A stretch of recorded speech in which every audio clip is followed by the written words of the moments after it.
قال لقد كنتم انتم واباؤكم في ضلال مبين. ابراهیم علیه السلام هغه بیا لهجه خو نرمه ده خو خبره ګرمه ده، ښه کلکه خبره کوي چې تاسو او ستاسو پلار او نیکه ستاسو د اسلاف او اکابرین یقینا په ګمراهۍ ښکاره کې دي. د اوسني دور د مبلغینو په شان خبره نه کوي چې نه خیر دی خیر دی، هېڅ خبره نشته، دغه تاسو خیر دی دغه کوئ، خو هسې لکه زموږ سره چې دا هم کوئ نو ښه نه. د رب العالمین طرف ته د راغوښتلو طریقه د انبیاو د قرآن دا ده چې لمبې به په لا اله سره کټ ووایي، رد به وکړي د باطلو، لمبې به لوښې د ګندګۍ نه خالي کړي، وروسته به پکې په یو شهد اچوي. دا څنګه کیدی شي؟ قل یا ایها الکافرون لا اعبد ما تعبدون ولا انتم عابدون ما اعبد. ښه کوله او بایکاټ رد دی لمبې. نو ابراهیم علیه السلام هم ښه په جرأت سره او کلکه خبره کوي. قال لقد كنتم انتم واباؤكم في ضلال مبين. أعوذ بالله من الشيطان الرجيم. بسم الله الرحمن الرحيم. لقد كان في قصصهم عبرة لأولي الألباب وقال تعالى فاقصص القصص لعلهم يتفكرون. صدق الله العظيم. محترم و عزت مند اوریدونکو، نن د هغه عظیم انسان قصه ذکر کو کم چې ټوله دنیا پیژني، معروف نام ګرامی شخصیت دی او هر انسان د زړه نه قدر کوي او په ښو الفاظو سره د هغه ستاینه کوي. اکثر مذاهبو خپل نسبت هغه عظیمې هستۍ ته کوي چې هغه سیدنا ابراهیم علیه السلام دی. د سیدنا ابراهیم علیه السلام ذکر خیر هغه باقی پاتې دی تر د قیامته پورې. وترکنا علیه فی الاخرین. رب العالمین فرمایي چې د ذکر خیر منګه هغه پرېښی دی د قیامته پورې، دا به جاري وساري. ابراهیم علیه السلام د رب العالمین نه دعا غوښتلې وه، واجعل لي لسان صدق في الاخرين. رب العالمین زمانه د انسانیت د فلاح او د بهبود داسې کار واخلې چې زما نوم د شور په انسانیت په بنا باندې په وروستنو خلکو کې ژوندی پاتې شي. نو هغه ابراهیم علیه السلام دی چې اکثر مذاهبو دعوه دا ده چې موږ په مذهب په دین د ابراهیم علیه السلام یو. نو دغه فیصله خو رب العالمین کړې ده چې څوک د ابراهیم علیه السلام په مسلک او په دین باندې دي. عزیزانو، ابراهیم علیه السلام ان ابراهیم کان امة قانتا وابراهیم الذي وفى واذكر في الكتاب ابراهیم انه کان صدیقا نبیا. نو د ابراهیم علیه السلام په مسلک او په دین باندې څوک دي؟ نو هغه رب العالمین فرمایي ان اول الناس بابراهیم الذین اتبعوه. یقینا حقدار د خلقونه په نسبت کول ابراهیم علیه السلام ته هغه کسان دي اتبعوه چې تابعداري د هغه کړې ده. وهذا النبي والذين آمنوا چې هغه دا نبی دی محمد رسول الله صلی الله علیه وسلم او جماعت مؤمنین، هغه خلق چې ایمان راوړی دی چې ملګري دي د محمد رسول الله. نو دغه خلق دي چې د دې نسبت صحیح دی او دی په حقیقت کې په ملت ابراهیمی دي او ابراهیم علیه السلام هم دغه نوم ورکړی دی چې ملت ابیکم ابراهیم هو سماکم المسلمون من قبل وفي هذا. نو جماعت مؤمنین او محمد رسول الله دا ملګري دی په دین د ابراهیم علیه السلام باندې دي. عزیزانو، ابراهیم علیه السلام چې په کومه معاشره کې پیدا شو، نو دغه معاشره کې د مذهبي پیشویت راجو مضبوطه قبضه وه. لکه څنګه چې موږ دا بار بار وایو که نه، لقد کان فی قصصهم عبرة لأولی الالباب، چې یقینا په دې قصو د انبیا علیهم السلام یعنی د دې په دې تاریخي انقلابي معرکو کې د اولو الالباب دپاره سبق دی، نصیحت دی. نو الله تبارک وتعالی فرمایي کتاب انزلناه الیک مبارک لیدبروا آیاته ولیتذکر اولو الالباب. دا کتاب عظیم الشان کتاب مبارک چې موږ ستا طرف ته نازل کړی دی، دې دپاره چې دا انسانان د دې په دې آیاتونو کې تدبر، غور او فکر وکړي. ولیتذکر اولو الالباب، او خامخا نصیحت والی اولو الالباب، هغه خلک چې هغه عقل او شعور لري او په شعوري طور باندې د کتاب الله مطالعه وکړي، په دې آیاتونو کې غور او فکر وکړي.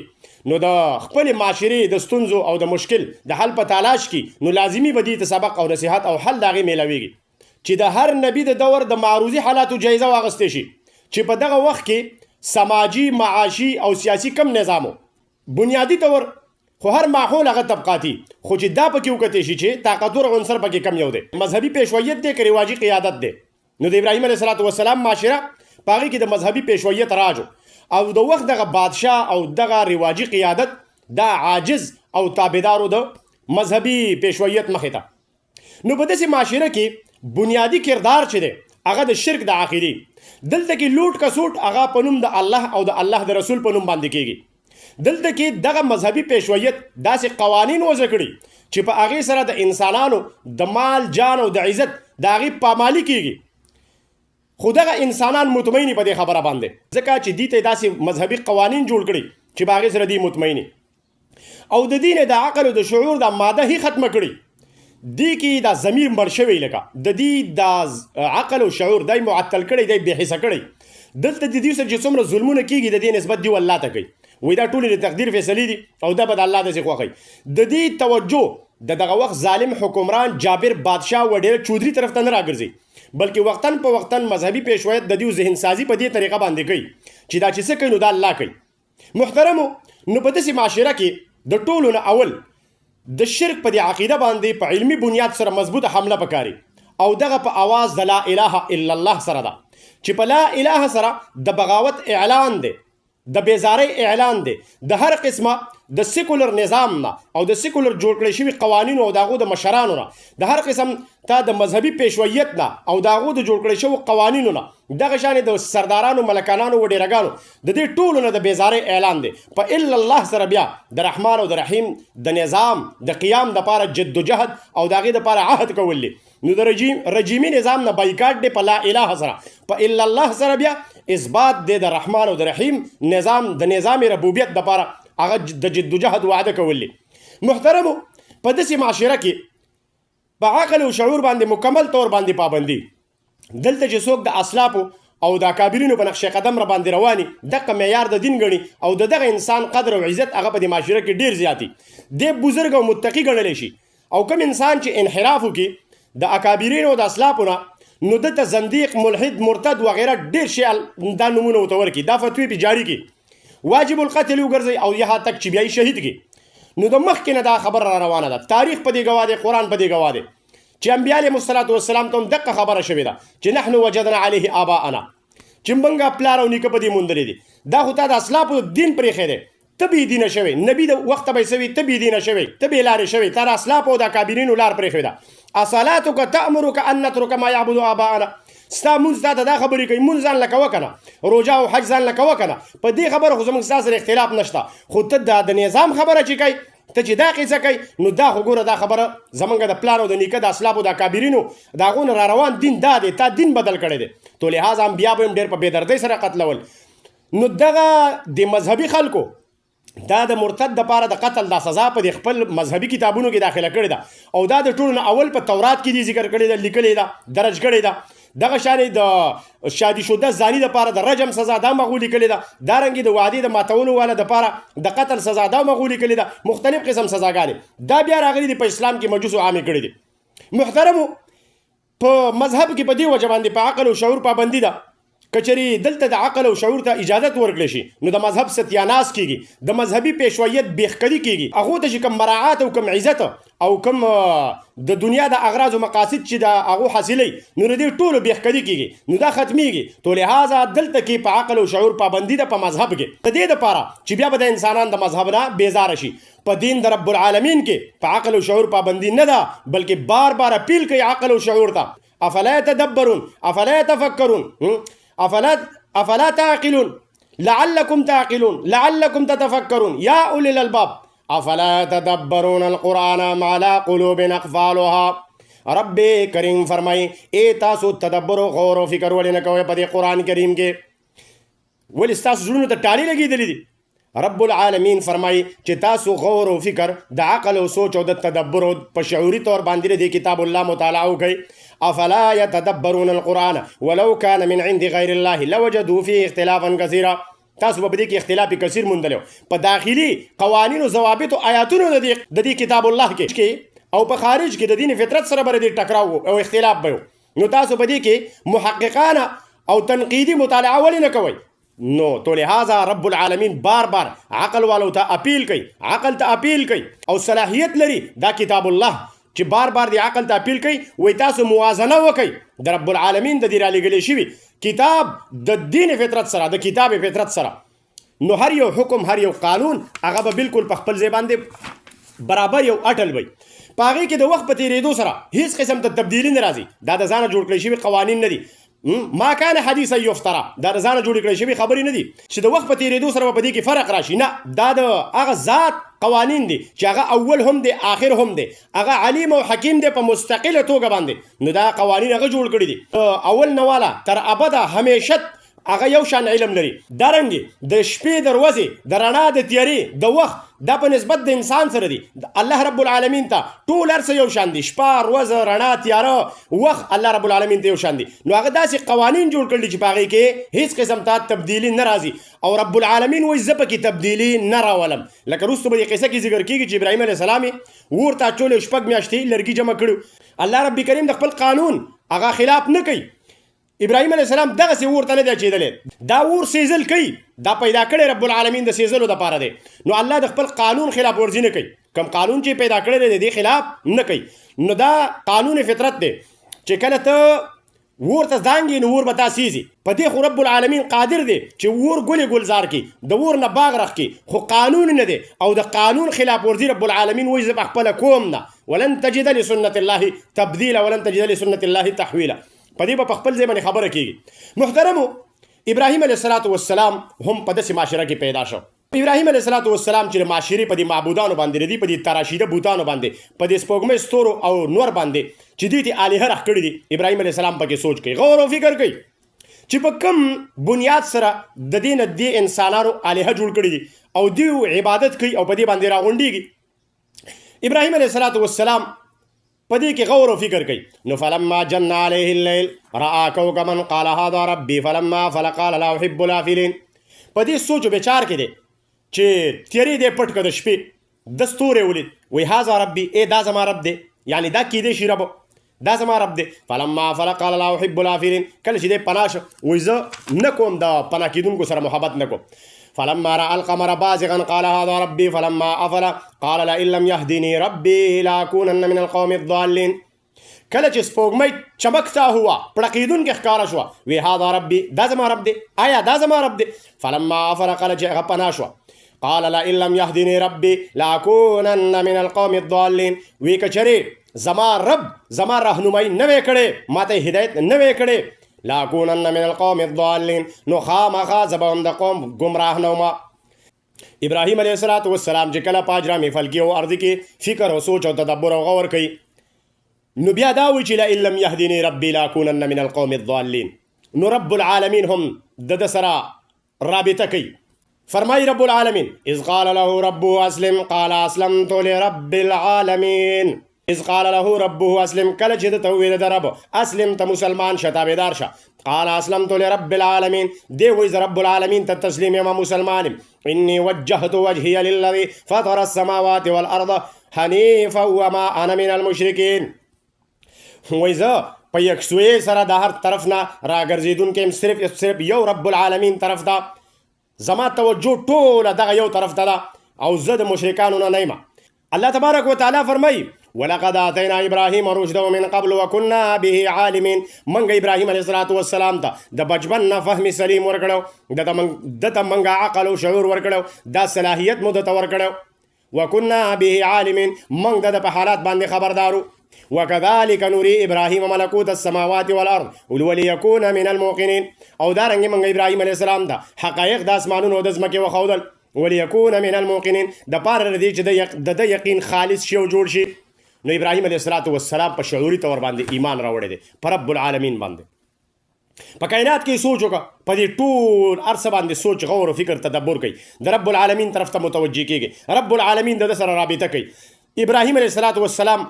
راهنمایي رب العالمین کوي، ځکه ابراهیم علیه السلام فرمایي چې صرف او صرف په عقل او شعور باندې الله ته رسېدل دا نه کېږي، د دې لپاره وحی شرط ده. محترمو، نو الله تبارک وتعالی دته وحی کوي او د راهنمایي کوي. نو ابراهیم علیه السلام چې کله په دې هر څه باندې غور او فکر وکړو، نو دا سپوږمۍ ستوري نور دا مخلوق دی، رب العالمین مامور کړی دی، په ډیوټۍ باندې لګولی دی د انسانانو دپاره. نو بیا چې کله په دې مړه معاشره باندې سوچ کوي چې دا څومره بې ضمیره معاشره ده چې دیو د خپل لاسو جوړ کړی شوي بوتانو ته راغونډ شوي دي، او هغه مخلوق چې د دې په خدمت باندې په ډیوټۍ مامور دی، دیو د هغو نه خدایان راښ کړي دي. نو دا خو ډېره مړه معاشره ده. نو په دې باب کې رب العالمین طرف ته متوجه کېږي. وإذ قال إبراهيم رب أرني كيف تحيي الموتى کله چې ابراهیم علیه السلام رب ارنی کیف تحیی الموتى اے ربا ته ما ته وښیه ته څنګه مړي ژوندي کوي.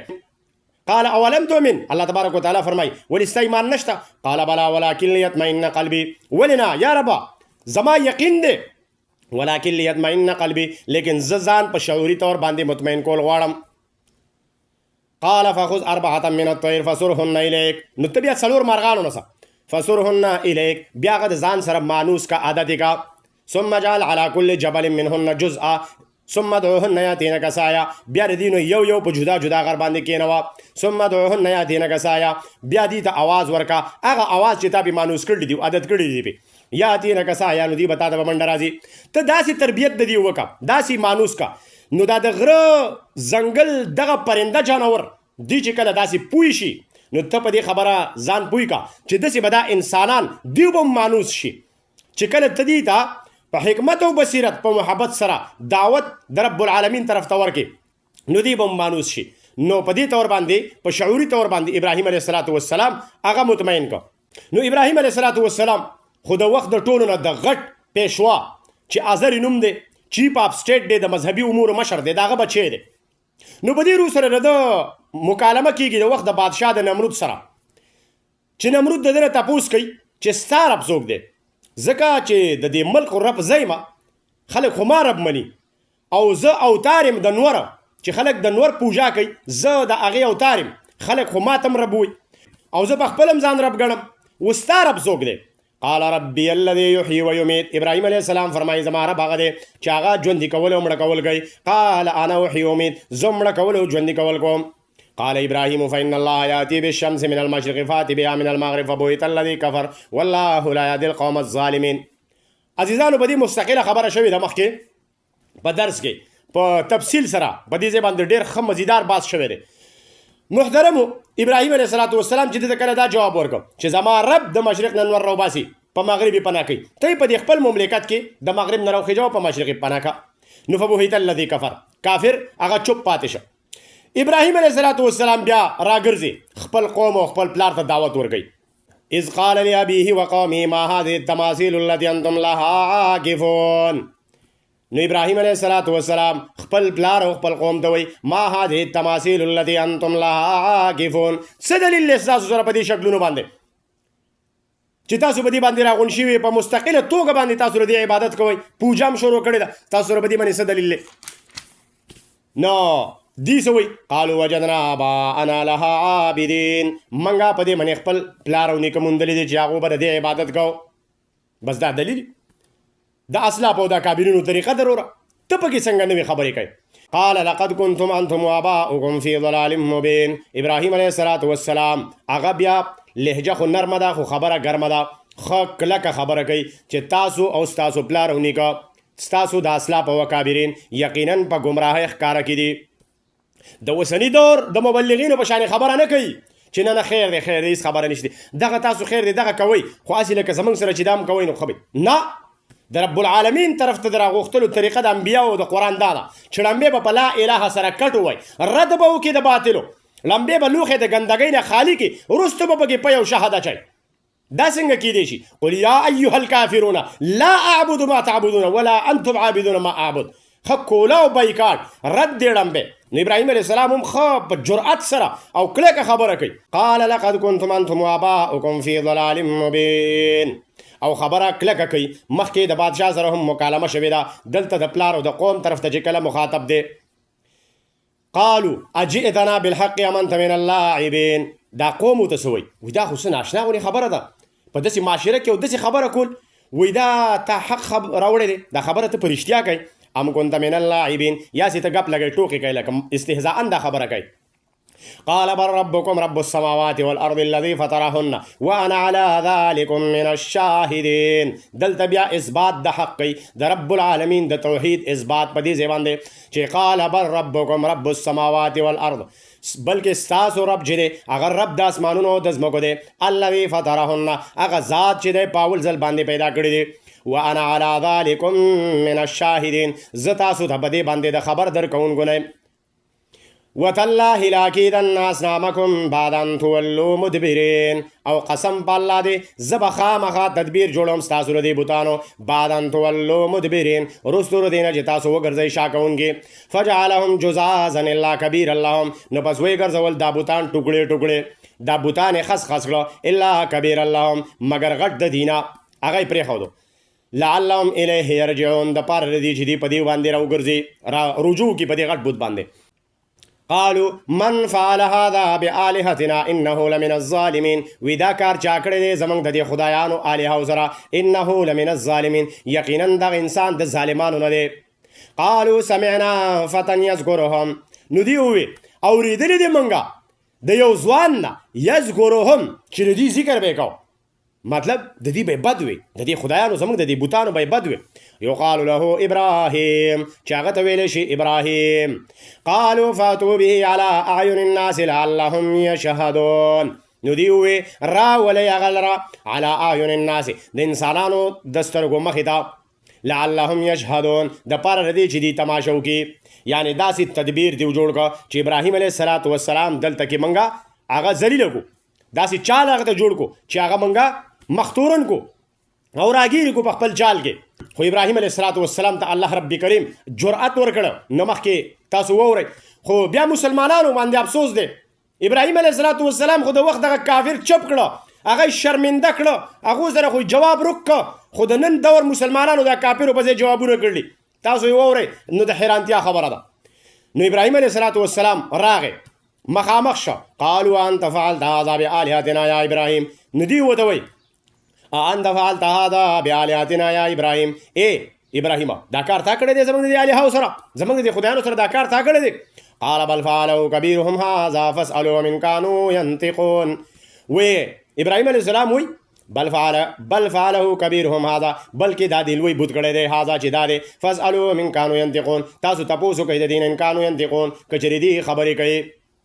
یا بل فعله دا کار چې چا کړی دی هغه کړی دی جس نے کرنا تھا اس نے کیا ہے فعله کبیرهم هذا فاسألوهم او غټ بوت هغه خدا دی نو تپوس دی وکړئ ان كانوا ينطقون که چېرې دی خبرې کوي فرجعوا الى انفسهم فقالوا انكم انتم الظالمون نو پس دی په خپل ځان باندې رجوع کړه خپل ځان طرف ته فکر وکړه او ځان ته په خپله باندې گویا شو چې په زبان حال سره یا په زبان قال سره وی انکم انتم الظالمون یقینا تاسو په خپله باندې ظالمان یئ ثم نكسوا على رؤوسهم لقد علمت ما هؤلاء ينطقون بیا دې سرونه ښکته کړل شرمنده شو ابراهیم علیه السلام دې ته رشین اسمان ستوري وښودل چې کله هغه داسې شاندار او بلیغ انداز سره صفا جواب ورکو په جواب کې دنده دې ته یو زبردست قسم ته سوال کېښو چې ان كانوا ينطقون نو دې څه وایي لقد علمت ما هؤلاء ينطقون تا ته خو پته له دې خبرې نه کوي خو شاړې کړې شرمنده کړې دي چې ثم نكسوا على رؤوسهم فرجعوا الى انفسهم فقالوا انكم انتم الظالمون خو افسوس په مسلمانانو باندې چې ابراهیم علیه السلام کافر چپ کړه هغو سره خو جواب پاتې نه شو هغو خو شرمنده شو هغو ته چې کوم سوال کېښو چې ان كانوا ينطقون نو هغو تا ته پته نه دي خو خبرې نه کوي د نن دور مسلمانان را پاڅېدل وایي نه دا خو ابراهیم علیه السلام دروغ ویلي ګوره نو کافر اوس ژوندي نه دي که نه به سم خوشحاله شوي چېرې دا خو زبردسته رښتیا دا خو د دروغ ویلي دي د نن دور مسلمانان څه وایي و ابراهیم علیه السلام دروغ ویلي دي نو و یوازې دا دروغ نه دی ویلي وی د دې نه مخکې د عادت ده چې د ضرورت په مطابق به د دروغ وي وی د ویلي د دې نه مخکې چې فنظر نظرة فی النجوم فقال انی سقیم وی د هم دروغ ویلي چې زه بیمار یم ناجوړه یم ناجوړه خو نه ځکه بوتان یې مات کړي بیا وی د دې نه مخکې د بل دروغ ویلي چې د خپلې بیبي ته خور ویلي د بادشاه د مخې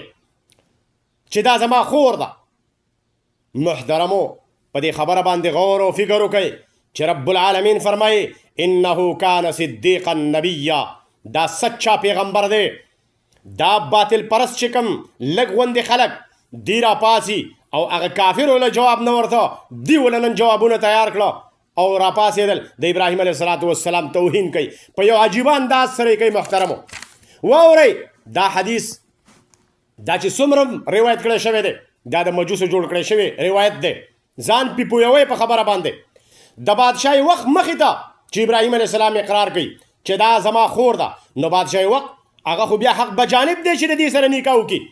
ځکه د مصري کلچر د عربو په کلچر کې دی به حق بجانب دی بیا چې نکاح سره وکړي. که ابراهیم علیه السلام ویل چې دا زما بیبي ده، زما ښځه ده، نو بیا دته اختیار هی نه چې د بیا د نکاح مطالبه کړې وي او د واده مطالبه یې کړې وي د ابراهیم علیه السلام نه. خو په مذهب د مجوسو کې د خور سره نکاح جایز دی،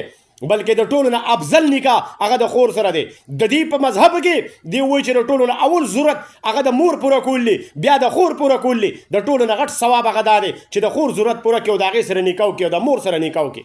تو لہذا دا د دې په دغه مذهب کې دي، دا د دین اسلام خبره نه ده، دا په دین د اسلام کې نه دي. نه ابراهیم علیه السلام هغه داسې غیر جرأتمند سړی و، هغه به د ضرورت په مطابق باندې دروغ وي. دغه علما کرام رانخلي وایي دا توریات دي، بیا دا ده او بیا هغه ده، مختلف قسم توجیهات بیانوي. ولې دا کتاب کې چې لیکلي دي 3 کذبات، بیا چې اقرار پې د ابراهیم علیه السلام دی ذکر کړی دی چې ابراهیم علیه السلام به اقرار کوي د قیامت پر ورځ چې او زما نه خو داسې غلطي سرزد شوې وه. واورئ مسلمانانو چې دا قسم ته دا روایات دا ټول باطل دي. نو ابراهیم علیه السلام دا بوتان مات کړل دي، داسې جرأتمند سړی و، داسې نډر سړی و. نو بیا دې ته دعوت ورکوي، الا تعبدون من دون الله. مخکې غوږ کښېدی محترمو، دوه خبرې نورې ډېرې اهمې را روانې دي. ابراهیم علیه السلام بیا قوم ته مخاطب کېږي، الا تعبدون من دون الله ما لا ينفعكم شيئا ولا يضركم. ای تاسو عبادت کوئ سوا د الله نه ما لا ينفعكم چې هغه تاسو ته نفع نه درکوي شیئا د هېڅ شي، ولا يضركم او نه ضرر درکوي، نه ضرر درکولی شي نه نفع درکولی شي. اوفل لکم ولما تعبدون من دون الله فلا تعقلون. افسوس دی په تاسو باندې او په هغه څه باندې چې تاسو د هغې بندګي کوئ سوا د الله نه، فلا تعقلون تاسو عقل نه لرئ. قالوا یحرقوه، وسیزئ د ابراهیم لره، وانظروا آلیاتکم د خپلو خدایانو مدد وکړئ ان کنتم فاعلین، که چېرې تاسو څه کار کوئ خامخا نه. نو ټول راجمع شئ، ټول په ټوله یو شئ، ابراهیم علیه السلام په اور کې واچوئ. قلنا یا نار کوني بردا وسلاما علی ابراهیم. محترمو دلته کې په دې خبره لږ غور وکړئ چې ابراهیم علیه السلام خو د ازر بچی چې ازر چیف اف سټیټ دی، د مذهبي امورو مشر دی په دغه حکومت او سلطنت د نمرود کې، د ده ډېر غټ شان دی او عزت دی. نو دا ابراهیم علیه السلام خو په شاهي ګرانه کې پیدا دی، ځکه دا نمرود هم د دغه خاندان نه دی. یاد لرئ محترمو، دلته د اور اچول دا محاوره ده، دا سچ مچ داسې په اور کې اچول نه دي لکه دا کمې قیسې چې جوړې شوي دي چې 6 میاشتې لرګي جمع کېدل، داسې لوی لرګي جمع شو او دارنګې چا به چې منښتې کولې نو هم به یې لرګي راوړل او بیا دارنګې دې ته اور ورته کړی شو، بیا ټال جوړ شو، بیا ورته ابراهیم علیه السلام واچولی شو، جبرائیل راغی او میکایل راغی او کربوړي پکې چې کوم دی نو اور پکو او توتکرکو پکې اوبه اچولې او لوی فلم یې ترې راښ کړی، داسې افسانه یې راښ کړې ده. بنیادی طور باندې د دې افسانو د جوړولو د دې مقصد دا دی چې د انسانانو د دې قصې دغه اصل مقصد نه نظر واوړي، توجه ترې نه واوړي دغه عجایباتو ته او دغه قصو ته، دغه فلسفو کې دې ونه نوځي. کوم چې رب العالمین دا قصه بیان کړې ده چې د دې هغه شکل بګال کې هغه وران کې دا خبره بل طرف ته بوځي، باد سے بتنګړ بنانا یو ناشنا قسم ته خبره بوځي، د انسانانو ذهنونه بل طرف ته بوځي، هغه مقصد چې دی هغه فوت شي په دې کې. تو لہذا دلته واورئ چې د شاهي ګرانې یو بچی هغه دپاره چې ټول سوشل بایکاټ وکړي، یها تک چې خپل پلار یې ورته وایي چې یا ابراهیم لئن لم تنته لارجمنک وهجرنی ملیا. ابراهیم ګورې زه دې په ګټو ولم رجم کوم دی، لرې شه، د دغه خپلې بادشاهۍ د دې ملک نه یې دی وباسو، خوش شې تشې یک کې یوازې دی د دغه شاهانه ژوند نه لاړ او دا ټول خلکو ته یو بلاک شه، دې ته وایي په اور کې اچول. لکه د نن دور هم عامه ده دا محاوره، چېرې دا پلانکۍ جینۍ چې ده دا د دې خپلې خواښې نه په اور کې ولاړه ده، دا نګوره او هلکه دا پلانکۍ سړی د خلکو په اور کې اچولی دی او یاره زه ترې په اور کې ولاړ یم. دا قسم ته الفاظ دا عامې محاورې دي. نو وایي تاسو داسې دا ابراهیم په اور کې واچوئ، ځکه د دې سره بل جواب نه او جواب یې څه په سورة عنکبوت کې الله رب کریم فرمایي فما کان جواب قومه الا ان قالوا اقتلوه او حرقوه. بس د دې نه علاوه بل جواب د دې سره نه الا ان قالوا اقتلوه، مگر دا چې تاسو قتل کړئ د لره او حرقوه یې وسیځئ. فانجاه الله من النار، نو الله رب کریم دته نجات ورکو د دې د دې اور نه. ان فی ذلک لآیات لقوم یؤمنون، یقینا په دې کې دلیل دی، عبرت دی، سبق دی د قوم دغه قوم دپاره چې ایمان لري. واورئ محترمو، مړی کوي اقتلوه او حرقوه یې وسیځئ. نو فانجاه الله من النار، الله ته د اور نه نجات ورکوي نو مطلب ګنې قتل یې کو نو قتل کړی خو هم نه دی نو دلته فانجاه الله من النار څه مطلب دا خبره یوه ده چې دته داسې قسم ته ټول یو بلاک شي چې سوشل بایکاټ به د سره وکوي او دا سړی انتهایی تنګ کوي دی په اور کې واچوئ نو په سورې صافات کې رب کریم فرمای قالوا بنوا له بنيانا فالقوه في الجحيم فارادوا به كيدا فجعلناهم الاسفلين رب کریم په سورې صافات کې فرمای چې دی سوې دی خلقو دا وې چې د ابراهیم دپاره دا بنیاد جوړ کړي دا مسله وړه مسله نه ده ستاسو مذهب یې چلنج کړی دی توهین یې د مذهب کړی دی نو دا اوس دا بنیاد جوړ کړي دغه مسله بنیاد جوړ کړي چې دا توهین د مذهب کړی توهین د الهو یې کړی دی دا وړه مسله نه ده او اذا قوم ټول راپاڅئ د ابراهیم علیه السلام ته ټول په کلکه باندې یو شی ودرېږئ ورته او دې واچوئ په جهنم کې واچوئ په دې هکتي ہوئی آگ کې واچوئ په داسې اور کې واچوئ چې دته دا ژوند دی چې دی په دې خپل ژوند باندې پېمانه شي او تنګ شي په دې ژوند کې د دې دا مطلب دی نو الله رب کریم فرمایي فارادوا به کیدا فجعلناهم الاسفلین نو دی خو غوښتل چې د لپاره داسې چال او تدبیر جوړ کړی شي خو فجعلناهم الاسفلین الله رب کریم فرمایي چې موږ دی وګرځول ذلیلان موږ دی ذلیل کړه موږ دی رسوا کړه لکه دلته په دې آیات کې چې الله رب کریم فرمایي قالوا حرقوا وانصروا آلهتكم ان كنتم فاعلين قلنا يا نار كوني بردا وسلاما على ابراهيم وارادوا به كيدا فجعلناهم الاخسرين دی اراده وکړه داسې تدبیر دی سوچ کا چیرې ټول په ټوله به داسې بایکاټ وکړو دی به تنګ کړو دی به په ژوند ستړی ستومانه شي فجعلناهم الاخسرین الله رب کریم فرمایي چې موږ دی وګرځول تاوانیان دی په خپله په دې خپل اور کې په خپله اخته شو د حسد په اور کې په خپله اوسو ټولو ته یو شوي